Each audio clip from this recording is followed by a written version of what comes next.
नमस्कार दोस्तों, मैं अभिषेक त्रिपाठी स्वागत करता हूं आपका जीएस वनली के यूट्यूब चैनल में।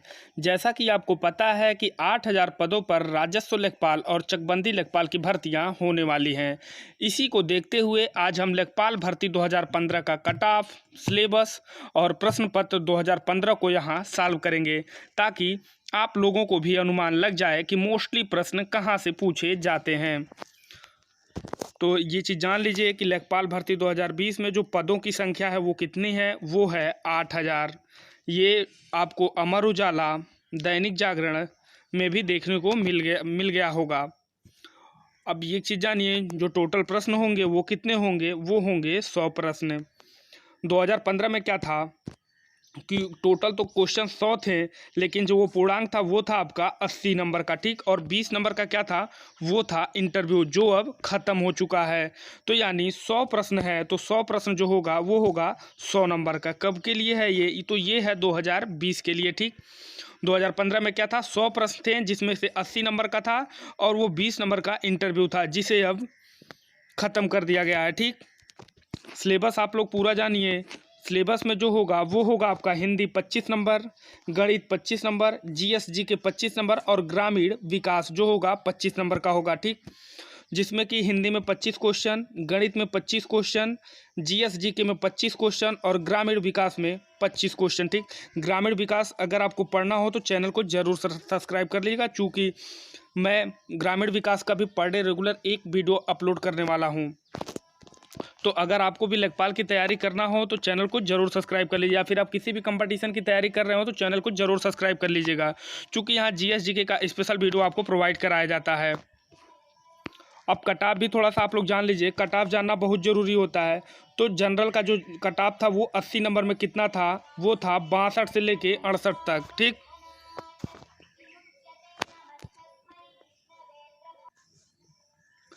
जो ओबीसी का कट ऑफ था वो था कितना, 55 से लेके 62 तक था, ठीक। ये कई अन्य जिलों का है, जैसे कि मान लीजिए चंदौली का कुछ हो गया तो गोरखपुर जिले का कुछ और कट ऑफ हो गया।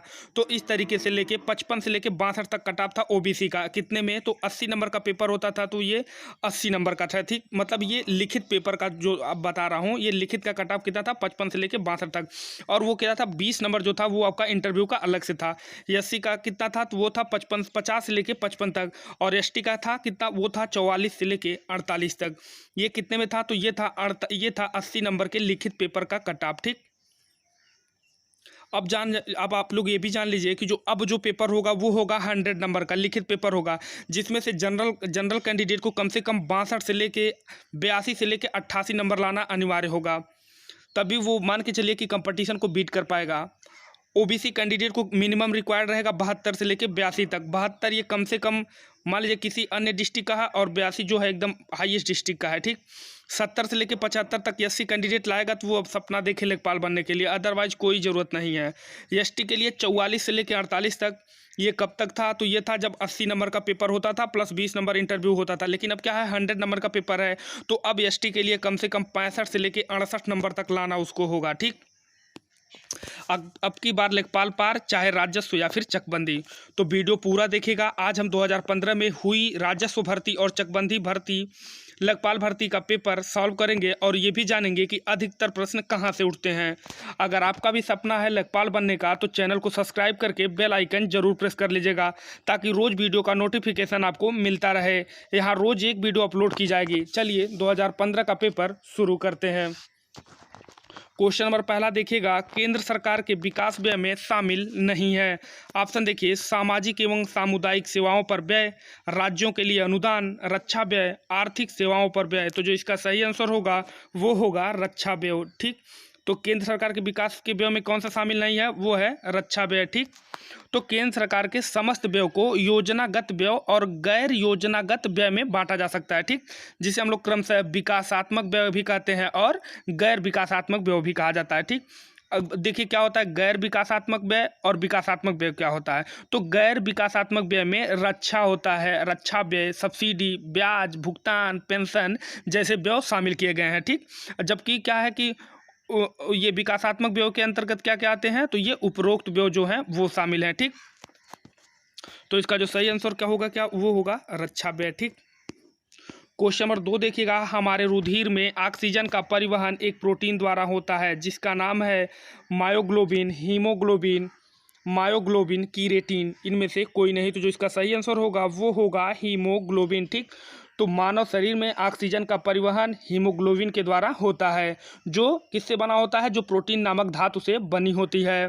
हीमोग्लोबिन में अधिकतर प्रोटीन होता है और ये प्रोटीन क्या करता है, ये एमिनो एसिड के श्रृंखला से बने होते हैं। अगर आप बायोलॉजी का वीडियो नहीं देखें, और मैंने दो वीडियो मैंने बायोलॉजी का बनाया है जिसमें 200 प्लस क्वेश्चन को मैंने अटेम्प्ट करवाया है, अगर आप वो वीडियो देख लेते हैं तो ये सब क्वेश्चन एकदम हवा में आप उड़ा देंगे। ठीक, क्वेश्चन नंबर 3 देखिएगा, अंतर्राष्ट्रीय गमन माइग्रेशन क्या होता है। ठीक, देशों के बीच में लोगों का संचलन, या फिर लोगों का शहर से ग्रामीण क्षेत्र में संचलन, या फिर देश में लोगों का संचलन, या तो चौथा ऑप्शन देखिए, एक गांव से दूसरे गांव तक लोगों का संचलन। तो जो इसका सही आंसर होगा वो होगा देश के बीच में लोगों का संचलन। ठीक, अंतर्राष्ट्रीय गमन क्या होता है, तो देश के बीच में लोगों का संचलन, मतलब कि एक क्षेत्र से दूसरे क्षेत्र की ओर जनसंख्या का संचलन या फिर प्रवासन या फिर माइग्रेशन कहलाता है। ठीक, और यही संचलन जब एक देश से दूसरे देश को होता है तो ये अंतर्राष्ट्रीय गमन यानी कि माइग्रेशन कहलाता है। ठीक, क्वेश्चन नंबर 4 की तरफ हम लोग बढ़ते हैं। सॉफ्ट बैंक, देखिए ये क्वेश्चन ये भी पूछा गया था 2015 में।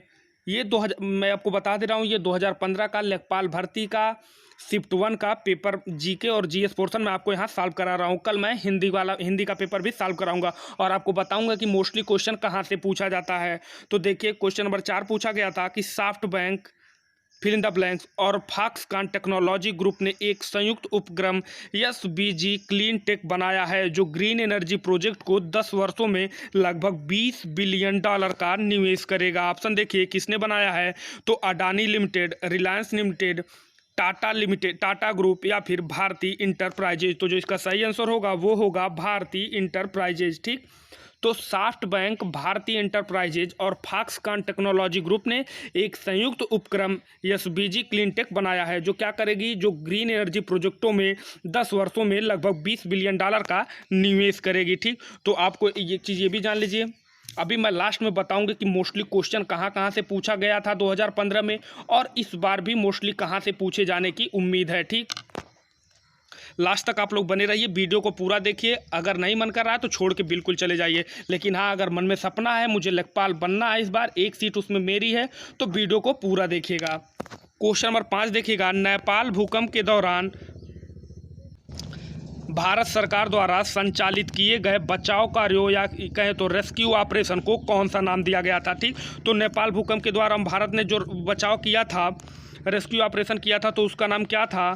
ऑप्शन देखिए, ऑपरेशन नेपाल, ऑपरेशन सहाय, ऑपरेशन अभय, ऑपरेशन मैत्री। तो इसका क्या नाम था, इसका नाम था ऑपरेशन मैत्री। ठीक, तो ऑपरेशन मैत्री 2015 में नेपाल में आए भूकंप से बचाव हेतु एक राहत अभियान था। ठीक, जिसे भारत सरकार द्वारा चलाया गया था। गौरतलब है, एक चीज़ ये भी जानिए कि भारत की प्रतिक्रिया भूकंप के 15 मिनट के भीतर ही शुरू हो गई थी। ठीक, लोकसभा चुनाव के लिए उम्मीदवार बनने के लिए न्यूनतम आयु सीमा कितनी है। मोस्ट इंपॉर्टेंट क्वेश्चन है। अगर राष्ट्रपति से और राज्यसभा, विधानसभा से आपको कोई क्वेश्चन देखना है तो मैंने प्लेलिस्ट बनाया है पॉलिटी का, आप लोग उसमें जाके देख सकते हैं। सभी मोस्ट इंपॉर्टेंट टॉपिक को मैंने वहां कराया है, और वैसे भी डेली एक वीडियो अपलोड कर दी जाती है चैनल पे। तो लोकसभा चुनाव के लिए उम्मीदवार बनने की न्यूनतम आयु कितनी है, तो ऑप्शन देखिए 30 वर्ष, 18 वर्ष, 25 वर्ष, 20 वर्ष। तो जो इसका सही आंसर होगा वो होगा 25 वर्ष। ठीक, अब एक चीज़ ये भी जानिए कि भारतीय संविधान के अनुच्छेद 84 के अंतर्गत यह प्रावधान किया गया है कि लोकसभा चुनाव के लिए उम्मीदवार बनने की न्यूनतम आयु निर्धारित की गई है कितनी, तो 84 वर्ष। किस अनुच्छेद के तहत, तो अनुच्छेद 84 के तहत। ठीक, क्वेश्चन नंबर 7 देखिएगा, 16 अगस्त 1946 को प्रत्यक्ष कार्रवाई दिवस मनाया गया किसके द्वारा, तो हिंदू लीग द्वारा, मुस्लिम लीग द्वारा, ईसाई लीग द्वारा, या फिर कहें तो सिख लीग द्वारा, या फिर इनमें से कोई नहीं। तो किसके द्वारा मनाया गया, तो वो मनाया गया मुस्लिम लीग द्वारा। ठीक, 16 अगस्त 1947 को प्रत्यक्ष कार्रवाई दिवस मनाया गया था, किसके द्वारा मनाया गया था, तो वो मुस्लिम लीग के द्वारा मनाया गया था। अब एक क्वेश्चन ये भी जानिए कि मुस्लिम लीग की स्थापना कब हुई थी, तो मुस्लिम लीग की स्थापना जो हुई थी वो हुई थी 1906 में। कब, 1906 में। किसके द्वारा हुई थी? तो वो हुई थी नवाब ख्वाजा सलीमुल्लाह के द्वारा। किसके द्वारा? नवाब ख्वाजा सलीमुल्लाह के द्वारा। ठीक। चौरी चौरा घटना कब हुई थी? ऑप्शन देखिए 13 मार्च 1922, 3 मार्च 1922, 5 फरवरी 1922 या फिर इनमें से कोई नहीं। तो चौरी चौरा घटना कब हुई थी? वो हुई थी 5 फरवरी 1922 को। ठीक। 5 फरवरी 1922 को कहाँ हुई थी? उत्तर प्रदेश के चौरी चौरा नामक स्थान पर पुलिस ने बगैर किसी पूर्व सूचना के प्रदर्शन कर रही भीड़ पर गोली चला दी थी। ठीक। कहाँ हुई थी? तो उत्तर प्रदेश के चौरी चौरा नामक स्थान पर। ये कहाँ है? तो ये है गोरखपुर जिले में। ठीक। क्वेश्चन नंबर 9 देखिए, निम्नलिखित में सबसे अधिक ऋण विद्युतीय तत्व कौन सा है? ऑप्शन देखिए फ्लोरीन, सोडियम, ऑक्सीजन, ब्रोमीन। तो इसका जो आंसर होगा वो होगा फ्लोरीन। ठीक। तो फ्लोरीन जो है वो सबसे अधिक ऋण विद्युतीय तत्व है। आप लोग चैनल को सब्सक्राइब कर लीजिएगा, आप लोग को केमिस्ट्री का भी वीडियो अवेलेबल करा दिया जाएगा। क्वेश्चन नंबर 10 देखिए, किस देश ने कोपा अमेरिका 2015 जीता है? ये पूछा गया था आपसे लेखपाल भर्ती 2015 में। तो किस देश ने कोपा अमेरिका 2015 जीता? ऑप्शन देखिए पेरू, अर्जेंटीना, चीन, चिली या फिर ब्राजील। तो इसका जो सही आंसर होगा वो होगा चिली। 2015 में किसने जीता था? चिली ने जीता था। 2017 में किसने जीता था? तो 2017 में ब्राजील ने जीता था। किसने? ब्राजील ने। फिर 2019 में किसने जीता था? तो वो जीता था ब्राजील में। आगामी पेपर में पूछ सकता है, इसलिए मैं आपको बता दे रहा हूँ। ठीक। एक चीज़ ये भी जानिए कि जो ये कोपा अमेरिका 2015 है, सबसे अधिक बार किसने जीता है? तो 14 बार जीता है उरुग्वे ने। किसने? उरुग्वे ने कंट्री है। और ब्राज़ील ने कितनी बार जीता है? तो ब्राज़ील ने 9 बार जीता है। लेकिन 2015 में किसने जीता था? तो वो जीता था चिली ने। ठीक। क्वेश्चन नंबर 11 देखिए, निम्नलिखित में कौन कैबिनेट स्तर का होता है? मोस्ट इंपॉर्टेंट क्वेश्चन है। ऑप्शन देखिए विपक्ष का नेता, भारतीय रिजर्व बैंक का गवर्नर, भारत का नियंत्रक एवं महालेखा परीक्षक, भारत का न्यायवादी। तो कैबिनेट स्तर का कौन होता है? तो वो होता है विपक्ष का नेता। ठीक। आप लोग पॉलिटी का मैंने प्लेलिस्ट बनाया, उसमें जाके देखेंगे तो आपको हर एक क्वेश्चन यहाँ पे जो पूछा गया है सब आपको वहाँ मिल जाएगा। तो विपक्ष का जो नेता होता है वो कैबिनेट स्तर के मंत्री के समकक्ष होता है, जिससे वह सारी सुविधाएं प्राप्त होती हैं जो एक कैबिनेट स्तर के मंत्री को प्राप्त होती हैं। ठीक। अब देखिए कन्याकुमारी स्थित है। मोस्ट इंपॉर्टेंट क्वेश्चन है। मकर रेखा के दक्षिण में, भूमध्य रेखा के उत्तर में, कर्क रेखा के उत्तर में, भूमध्य रेखा के दक्षिण में। तो कहाँ स्थित है? तो वो है भूमध्य रेखा के उत्तर में। ठीक। कन्याकुमारी कहाँ स्थित है? भूमध्य रेखा के उत्तर में। ठीक।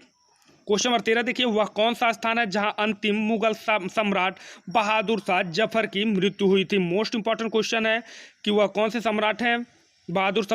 वह कौन सा स्थान है जहां अंतिम मुगल सम्राट कौन थे? बहादुर शाह जफर की मृत्यु हुई थी। ऑप्शन देखिए रंगून, ग्वालियर, आगरा, दिल्ली। तो जो इसका सही आंसर होगा वो होगा रंगून। ठीक। रंगून। वर्तमान में इसका क्या नाम है? तो इसका वर्तमान में नाम है यंगून। ठीक। क्या नाम है? यंगून। यह म्यांमार का एक बहुत ही बृहत्तम शहर है, मतलब एक बड़ा शहर है। ठीक। ब्रिटिश काल में बहादुर शाह जफर को यहीं भेज दिया गया था, जिसकी यहीं पर मृत्यु भी हो गई थी। ठीक।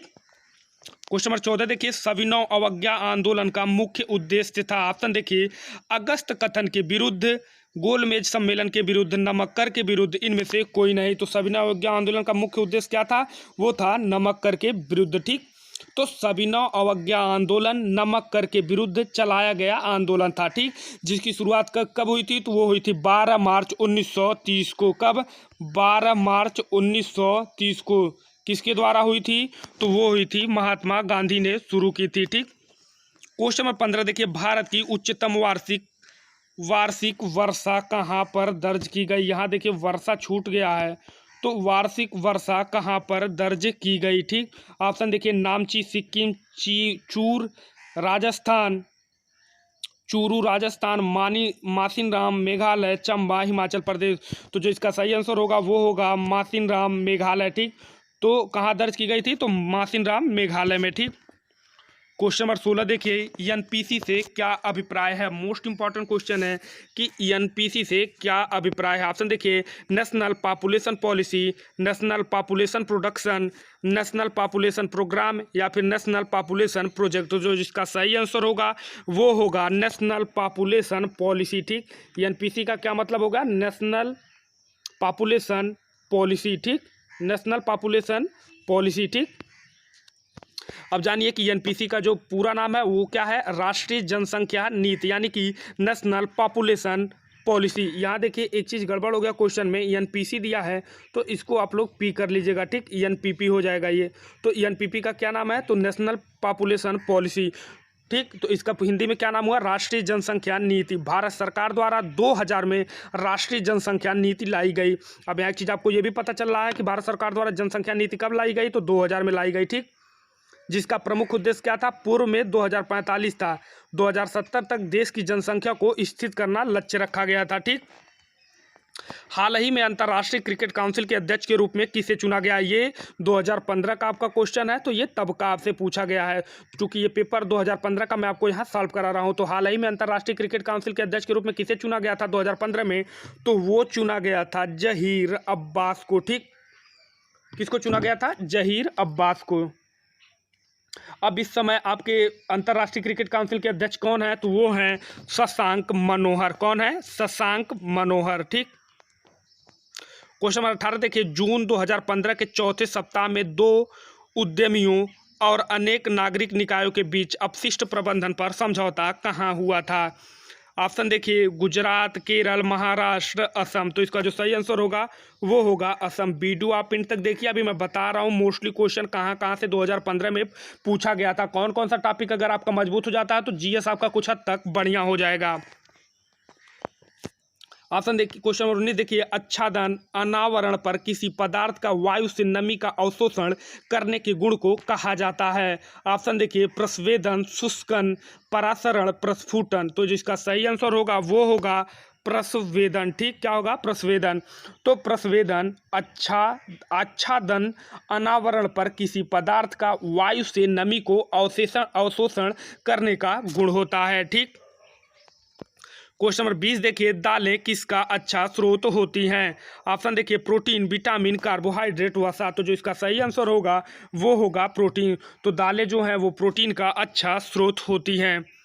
क्वेश्चन नंबर 21 देखिए, मथुरा, डिगबोई और पानीपत में परिष्करणशालाएं किसके द्वारा स्थापित की गई थी। ऑप्शन देखिए, भारत पेट्रोलियम कॉर्पोरेशन लिमिटेड द्वारा, इंडियन ऑयल कॉर्पोरेशन लिमिटेड द्वारा, हिंदुस्तान पेट्रोलियम कॉर्पोरेशन द्वारा, या फिर इनमें से कोई नहीं। तो जो इसका सही आंसर होगा वो होगा इंडियन ऑयल कॉर्पोरेशन लिमिटेड द्वारा। आंसर नंबर ऑप्शन 2 जो होगा ये हो जाएगा आपका सही, ठीक। तो इंडियन ऑयल कॉर्पोरेशन के द्वारा मथुरा, डिगबोई और पानीपत में परिष्करणशालाएं स्थापित की गई थी, ठीक। क्वेश्चन नंबर 22 देखिए, निम्नलिखित में से किसको संविधान की आत्मा के रूप में माना गया है। मोस्ट इंपॉर्टेंट क्वेश्चन है कि संविधान की आत्मा के रूप में किसे माना गया है। ऑप्शन देखिए, राष्ट्रीय ध्वज, प्रस्तावना, मूल अधिकार, राज्य के नीति निर्देशक तत्व। तो जो इसका सही आंसर होगा वो होगा प्रस्तावना। अगर आपको प्रस्तावना के बारे में जानना है, प्रस्तावना से संबंधित जितने भी प्रश्न हैं, मैं पॉलिटी के प्लेलिस्ट में जाइए आप लोग, नीचे मैं प्लेलिस्ट का कमेंट वो आपको लिंक भी दे दूंगा। तो प्रस्तावना से संबंधित जितने भी प्रश्न आज तक पूछे गए हैं और जो भी मोस्ट इंपॉर्टेंट क्वेश्चन है, मैंने उन सबको उसी सिंगल वीडियो में करवा दिया है, ठीक। तो अगर आप वो वीडियो देख लेते हैं तो उससे रिलेटेड कोई भी क्वेश्चन आपका कहीं नहीं फंसेगा। तो जो प्रस्तावना है, प्रस्तावना को ही संविधान की आत्मा के रूप में माना गया है, जबकि भीमराव जो अंबेडकर हैं उन्होंने संवैधानिक उपचारों के अधिकार को संविधान की आत्मा उन्होंने माना है, ठीक। क्वेश्चन नंबर 23 देखिए, शतपथ ब्राह्मण और तैत्तिरीय ब्राह्मण फिल इन द ब्लैंक्स के ब्राह्मण मूल पाठ हैं, ठीक। शतपथ ब्राह्मण और तैत्तिरीय ब्राह्मण किसके ब्राह्मण मूल पाठ हैं, तो ये जो ऑप्शन देखिए, सामवेद, ऋग्वेद, यजुर्वेद, अथर्ववेद। तो जो इसका सही आंसर होगा वो होगा यजुर्वेद, ठीक। क्या होगा, यजुर्वेद। तो शतपथ ब्राह्मण और तैत्तिरीय ब्राह्मण यजुर्वेद के ब्राह्मण है। किसके ब्राह्मण है, यजुर्वेद के ब्राह्मण है, ठीक। निम्नलिखित में से कौन सी समिति ने मूल कर्तव्यों को संविधान में सम्मिलित करने का सुझाव दिया था। ऑप्शन देखिए, मल्होत्रा समिति, राघवन समिति, नरसिंहन समिति, स्वर्ण सिंह समिति। तो जो इसका ऑप्शन होगा सही वो होगा स्वर्ण सिंह समिति। कौन, स्वर्ण सिंह समिति, ठीक। तो सरदार स्वर्ण सिंह की सिफारिश के आधार पर ही भारतीय संविधान में 42वें संशोधन, कौन से 42वें संविधान संशोधन अधिनियम 1976 द्वारा मूल कर्तव्यों को जोड़ा गया। वर्तमान समय में मूल कर्तव्यों की संख्या 11 है, ठीक। क्वेश्चन नंबर 25 देखिए, उत्तर प्रदेश में मनरेगा किस वर्ष प्रारंभ किया गया। मोस्ट इंपॉर्टेंट क्वेश्चन है कि उत्तर प्रदेश में मनरेगा किस वर्ष प्रारंभ किया गया। 1995, 1996, 2001, 2006? इसका जो आंसर है आप लोग कमेंट बॉक्स में देंगे। अगर नहीं देंगे तो मैं कल अगली वीडियो में ज़रूर बताऊंगा। तो लेखपाल बनने का सपना है तो चैनल को ज़रूर सब्सक्राइब करके बेल आइकन प्रेस कर लें ताकि वीडियो का नोटिफिकेशन आपको मिलता रहे। मिलते हैं कल फिर एक नए वीडियो के साथ, तब तक आप बने रहिए GS1 के साथ।